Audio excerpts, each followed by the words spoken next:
5 وقت کی نماز یہ میرے نبی کی آنکھوں کی ٹھنڈک ہے، 5 وقت کی نماز اس امت کی شان پہچان ہے۔ اور اللہ تعالیٰ نے پہلی امتوں پر اتنی بڑی مشقت ڈالی کہ ان کی نماز مسجد کے علاوہ کہیں نہیں ہوتی تھی، مسجد میں ہی ہوتی تھی۔ ہمارے لیے کتنی آسانی کر دی، جاب میں ہے مصلی بچھا نماز پڑھو، چلو مصلی بھی کوئی نہیں، زمین دیکھ اس پر کوئی گندگی تو کوئی نہیں ہے، بس زمین بھی تیرے لیے پاک ہے، چل نماز پڑھا۔ اور آسانی کر دی، پانی کوئی نہیں ہے، کوئی بات نہیں، مٹی میں ہاتھ مار، منہ پہ مل، پھر ایک ہاتھ مار، یوں کر، چل نماز پڑھ، میں تیری قبول کروں گا۔ یہ کسی امت کے ساتھ یہ نہیں ہوا، انہیں وضو ہی کرنا تھا چاہے پانی 50 میل پر موجود ہو۔ اور ہمارے لیے پانی کوئی نہیں ہے، چلو تیمم، مٹی میں ہاتھ ہمارا یوں کیا، پھر ہاتھ ہمارا ایک یوں کیا، ایک یوں کیا، چل بھائی اللہ اکبر قبول۔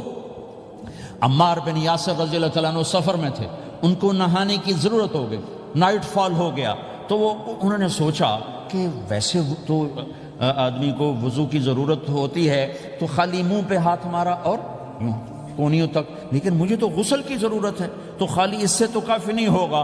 تو انہوں نے کپڑے اتارے، اکیلے تھے، ریت کے اوپر کبھی یوں لیٹے، کبھی یوں لیٹے، کبھی یوں لیٹے، 3-4 دفعہ یوں یوں اور یوں رول ہوتے ہوتے پھر انہوں نے نماز پڑھی۔ آئے اللہ کے نبی کی بارگاہ میں، یا رسول اللہ مجھے رات کو نہانے کی ضرورت پڑ گئی، تو میں نے کہا وضو کے لیے تو خالی یہ 2 دفعہ کرنا کافی ہے، تو یہ تو نہانا تھا، تو میں تو ریت میں خوب رول ہوتا رہا۔ میرے نبی نے انما یکفیک ضربتان، ارے سیدھے بندے عمار، اس کے لیے بھی اتنا ہی کافی تھا کہ تو یوں کرتا اور یوں کرتا اور تو پاک ہو جاتا۔ اللہ نے اس نبی کے طفیل، اس محبوب مصطفیٰ صلی اللہ علیہ وسلم کے طفیل، اللہ نے کیا کیا سہولتیں اور آسانیاں ہمیں عطا فرمائیں۔ پھر نماز 4 کی 2 رکعت کر دی کہ بھئی تم مسافر ہو 2 پڑھو، روزے میں سفر میں روزہ معاف کر دیا، بعد میں رکھ لینا، بعد میں رکھ لینا، قضا کرنے کا حکم، بالکل چھوڑنے کا نہیں۔ اور کہا کہ بھائی مریض ہو چھوڑ دو، مسافر ہو چھوڑ دو، اور نماز 2 رکعت کر دو، سنتیں چھوڑ دو۔ ابن عمر رضی اللہ تعالیٰ عنہ بیٹھے تھے تو انہوں نے 2 رکعت پڑھ کے بیٹھ گئے، تو ان کے خادم نے کہا سنتیں نفل نہیں پڑھو گے؟ کہا اگر پڑھنا تو 4 فرض پڑھتا میں، میرے اللہ نے معافی دے دی تو میں کیوں پڑھوں؟ میرے نبی نے سفر میں سنتیں نہیں پڑھی کبھی، اپنی امت کو سہولت دینے، فجر کی سنتیں 2 پڑھتے تھے، اس کے علاوہ سنتیں نہیں پڑھی تاکہ میری امت کو سہولت ہو، آسانی ہو۔ ایک دفعہ بارش ہو رہی تھی اور کوئی جگہ نہیں تھی نماز پڑھنے کے لیے، تو آپ نے اپنی اونٹنی کو آگے کیا اور اس پر بیٹھ گئے، بیٹھے ہی تھے، پیچھے صحابہ نے اونٹنیوں پر ہی صفیں بنائیں، اور یہ نماز اونٹنی پہ بیٹھ کر ادا کی گئی بارش کے اندر۔ نماز اونٹنی کے اوپر نماز بھی ہو گئی، رکوع بھی ہو گیا، سجدہ بھی ہو گیا، سلام بھی ہو گیا۔ پہلی امتوں کے لیے نہیں تھا، سجدہ ہی کرنا پڑے گا۔ یہ اللہ کے محبوب مصطفیٰ صلی اللہ تعالی علیہ وسلم کی طفیل، میرے اللہ نے ہم پہ فضل و احسان کیا، تو میرے نبی کی زندگی میں عبادات میں نماز سب سے اعلیٰ نظر آتی ہے، سب سے نمایاں نظر آتی ہے۔ اور پھر بازار میں، گھر میں، دفتر میں، ماحول میں میرے نبی کے اخلاق، یہ زندگی کا دوسرا روشن پہلو ہے۔ میرے نبی کی ساری زندگی 2 لفظوں میں آتی ہے، عبادت اخلاق، عبادت اخلاق، یا 2 اور لفظ، حقوق اللہ، حقوق العباد، حقوق اللہ، حقوق العباد۔ حقوق اللہ میں نماز سب سے اعلیٰ، اور حقوق العباد میں لوگوں کی برداشت کرنا، لوگوں سے درگزر کرنا، معاف کرنا، جھوٹ سے بچنا، دھوکے سے بچنا۔ میرے نبی سے پوچھا گیا یا رسول اللہ مسلمان کنجوس ہو سکتا ہے؟ ہم نے کہا ہو سکتا ہے۔ یا رسول اللہ مسلمان کمزور ہو سکتا ہے، بزدل ہو سکتا ہے، ڈرپوک ہو سکتا ہے؟ آپ نے کہا ہو سکتا ہے۔ یا رسول اللہ مسلمان جھوٹ بول سکتا ہے؟ آپ نے کہا نہیں، جھوٹ نہیں بول سکتا، جھوٹ نہیں بول سکتا۔ ہاں، الا لعنت اللہ علی الکاذبین، جھوٹوں پہ اللہ کی لعنت۔ اس لعنت کے ساتھ 400 پاؤنڈ بچا لیے، 4000 بچا لیے، 4 ملین بچا لیے، 4 بلین بچا لیے، 4 ٹریلین بچا لیے، ساری دنیا کو بچا لیا، اور اوپر اللہ کی لعنت پڑی تو اللہ کی قسم گھاٹے کا سودا ہے۔ اور سچے ہو گئے، سچ بولا، یہ میں 100 پاؤنڈ کماتا ہوں، لے لو جو لینا ہے اس میں سے، یہ میں 1000 پاؤنڈ کماتا ہوں، لے لو جو لینا ہے، یہ میں 50,000 پاؤنڈ کماتا ہوں، لے لو جو لینا ہے، کہ مسلمان کی زبان سے جھوٹ نہیں نکلتا، سچ ہی بولتا ہے۔ آپ تشریف لے جا رہے ہیں، ایک آواز ہے یا رسول اللہ، آپ نے یوں دیکھا، کوئی نظر نہیں آیا، پھر آواز ہے یا رسول اللہ، تو آپ نے دیکھا کہ ہرنی ڈیئر چھوٹی وہ کھڑی ہوئی، رسی میں بندھی، تو آپ نے کہا کیا ہوا؟ کہا جی آپ کا صحابی مجھے پکڑ کے لایا ہے، میرے چھوٹے چھوٹے بچے بھوک سے رو رہے ہوں گے، آپ مجھے چھوڑ دیں، میں بچوں کو دودھ پلا کے واپس آ جاتا، مجھے پتا ہے میرے اللہ کی تقدیر میرے بارے میں کیا ہے۔ تو آپ نے کہا اگر تو واپس نہ آئی تو پھر تو اس نے کہا مجھے اللہ جہنم میں ڈال دے. آپ نے اس کی رسی کھول دی, خود وہیں بیٹھ گئے. اس نے دوڑ لگائی اور پہاڑوں میں گم ہو گیا. تھوڑی دیر کے بعد وہ دوڑتی ہوئی آئی اور آ کے سر یا رسول اللہ میں حاضر ہو گیا. تو آپ نے اس کو باندھ کے وہیں آپ بیٹھ گئے نہیں. دیر کے بعد وہ صحابی آئے جنہوں نے اس کو شکار کیا تھا, پکڑا تھا. تو کہنے لگے, ان کا یا رسول اللہ آپ یہاں کیسے؟ کہ میں ایک درخواست لے کر آیا ہوں. کہ کیا؟ کہ یہ ہرنی مجھے ہدیہ کر دو. کہ یا رسول اللہ سب کچھ آپ کا ہے, کہ بس یہ ہدیہ کر دو. یا رسول اللہ حاضر. تو آپ نے اس کو لے کر رسی اس کی گردن سے نکالی کہ جا بچی اپنے بچوں کے پاس جا کے خوشی منا. سچ نجات دیتا ہے اور جھوٹ ہلاک کرتا ہے. ایک ہرنی جان کی بازی کھیل گئی سچ بولنے کے لیے. تم چند پونڈوں پہ جھوٹ بولتے ہو, ایمان کو برباد کر کے رکھ دیتے ہو. مسلمان جھوٹ نہیں بولتا, مسلمان دھوکہ نہیں دیتا, مسلمان کی زبان سے سخت بول نہیں نکلتا, کسی کو بے عزت نہیں کرتا, کسی کو کی بے اکرامی نہیں کرتا, کسی کا دل نہیں توڑتا, کسی کو ذلیل نہیں کرتا.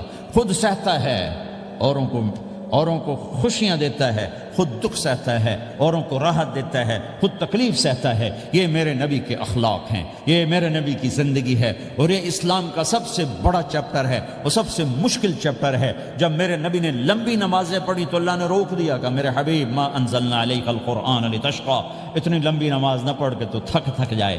میرے نبی نے تبلیغ میں زور دکھایا تو اللہ نے روک دیا. فلتذهب نفسك علیہم حسرات, میرے نبی اتنا غم نہ کر کے آپ خود ہی آہیں بھرتے بھرتے آپ مر جائیں. میرے نبی نے مال سارا خرچ کیا, اللہ نے اس سے بھی روک دیا.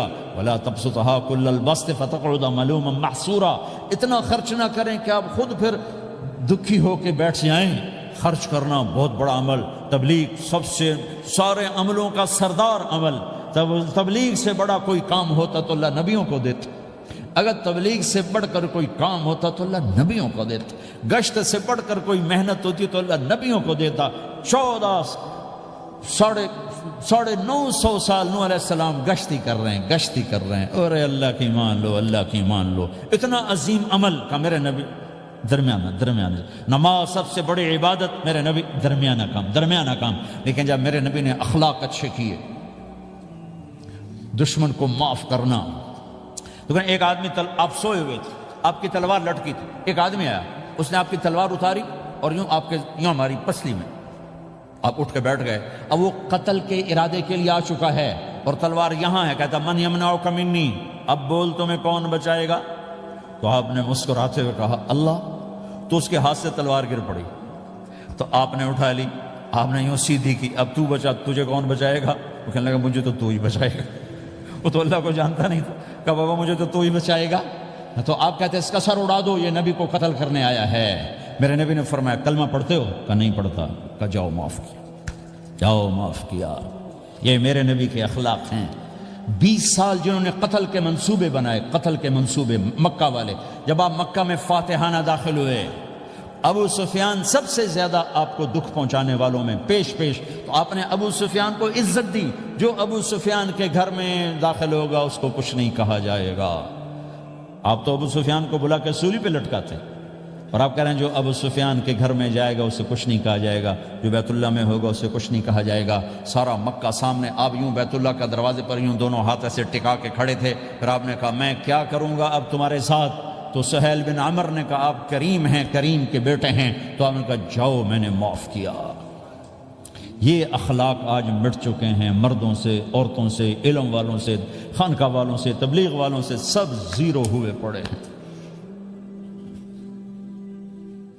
جب تک یہ اخلاق زندہ نہیں ہوتے اسلامی زندگی قائم نہیں ہو سکتی, اسلامی معاشرت قائم نہیں ہو سکتی. اور دین 2 چیزوں سے آگے پھیلتا ہے, ایک دعوت اور ایک اخلاق. دعوت اور اخلاق. دعوت نہیں ہوگی تو اخلاق وہیں پڑے رہ جائیں گے. اخلاق نہیں ہوگے تو دعوت کوئی قبول نہیں کرے گا. میرے نبی نے کتنے معجزے دکھائے مکے میں, نہیں کلمہ پڑھا. بدر میں ان کے 70 مارے گئے, فرشتوں کو دیکھا, جبریل کے گھوڑے کی آواز سنی, کلمہ نہیں پڑھا. خندق میں شکست ہوئی, کلمہ نہیں پڑھا. پانی نکلتے دیکھا, انگلیوں سے کلمہ نہیں پڑھا. ایک بکرے کا ایک بازو پکایا, ایک بازو بکرے کا, ایک اگلا جو بازو تھا, اور 40 آدمیوں نے کھانا کھایا اور ایک بوٹی کم نہیں ہوئی, کلمہ نہیں پڑھا. لیکن جب میرے نبی نے کہا جاؤ معاف کیا تو سارے ہی کلمہ پڑ گئے کہ واقعہ یہ اخلاق نبی کے ہو سکتے۔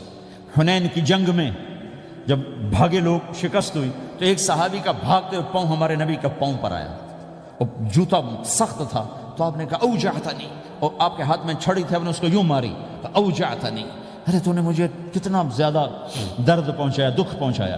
وہ بیچارے پگھل کے رہ گئے اور پریشان ہو گئے، اور کہنے فرماتے ہیں سارا دن میں پریشان، ساری رات پریشان کہ اللہ کے نبی کو میں نے تکلیف پہنچائی، اب میرا کیا بنے گا۔ اگلا دن ہوا تو اعلان ہو رہا تھا بھائی جس کا پاؤں نبی کے پاؤں پہ آیا تھا اس کو اللہ کے نبی بلا رہے ہیں۔ تو صحابی کہنے لگے میں نے سمجھا بس اب میری تو دنیا بھی گئی اور آخرت بھی گئی، اب میرے اوپر کیس بنے گا اور مجھے ڈانٹ ڈپٹ بھی ہوگی، میرا کتنا بڑا گھاٹا نقصان ہوگا۔ یہ حاضر ہوئے ڈرتے ڈرتے، تو آپ نے فرمایا میرے بھائی کل میں نے تمہیں چھڑی ماری تھی، وہ مجھے معاف کر دینا، اور یہ 80 اونٹ تمہیں ہدیہ دیتا ہوں، 80 کیملز یعنی 80 پراڈو، 80 رینج روور کا یہ میری طرف سے تمہیں ہدیہ ہے۔ وہ حیران پریشان، یہ میرے نبی کے اخلاق ہیں، یہ میرے نبی کے اخلاق ہیں۔ کانٹے بچھانے والی نے 4 دن آنا چھوڑ دیا، بیمار ہو گئی تھی، تو آپ نے کیا بات ہے، وہ ہمارے راستے میں اب کانٹے کوئی نہیں ہیں، کہا جی وہ بیمار پڑی ہے جو کانٹے بچھاتے تھے، تو آپ اس کے گھر چلے گئے، ماں جی خیریت تو ہے، آپ ٹھیک تو ہیں، کہا بیٹا مجھے کلمہ پڑھا دے، بس تیرے اخلاق نے مجھے فتح کر لیا ہے۔ میرے بھائیوں یہ چیپٹر بھول چکے ہیں، بھول چکے ہیں، بھول چکے ہیں۔ جب تک یہ چیپٹر زندہ نہیں ہوگا زندگی اسلامی نہیں بنے گی، معاشرہ اسلامی نہیں بنے گا، اور آگے قوموں کے لیے اسلام کا دروازہ نہیں کھلے گا۔ ہمیں معاف کرنا آتا ہو، ہمیں گالی دینے والے کو دعا دینا آتا ہو، غیبت کرنے والے کی تعریف آتی ہو، اور غیبت کرنے سے، غیبت سننے سے اپنے آپ کو ایسے بچاؤ جیسے زہر سے بچاتے ہو، اسے آگ سے بچاتے ہو۔ ایک دوسرے کو نفرت کا بول نہ بولو ورنہ ساری زندگی تباہ و برباد ہو جائے گی۔ میرے رب کی قسم، میرے نبی نے کہا ایک زبان کا بول انسان بولتا ہے اور جہنم کی گہرائیوں میں گر جاتا ہے، اور ایک زبان کا بول انسان بولتا ہے اور جنت کے درجات پر چڑھ جاتا ہے۔ یہ زبان بہت طاقتور چیز ہے، میں ہر بیان میں اس کو دہرا رہا ہوں کہ جتنا یہ عمل ختم ہو چکا ہے اتنا کوئی عمل بھی نہیں ختم ہوا ہے۔ اور ایک صحابی ہیں ابو دجانہ۔ کون ابو دجانہ؟ السابقون الاولون من المہاجرین والانصار، اس میں پہلی صف کے صحابہ۔ کون ابو دجانہ؟ جب آپ حج پر گئے تو اپنی جگہ مدینے کا امیر ابو دجانہ کو بنایا۔ ابو دجانہ حج میں شریک نہیں ہوئے کہ آپ نے اپنی جگہ ان کو اپنا نائب بنا کے وہاں کھڑا فرمایا ابو دجانہ میری جگہ پر مدینے کا امیر ہے، یہ وہ ابو دجانہ ہیں۔ کون ابو دجانہ؟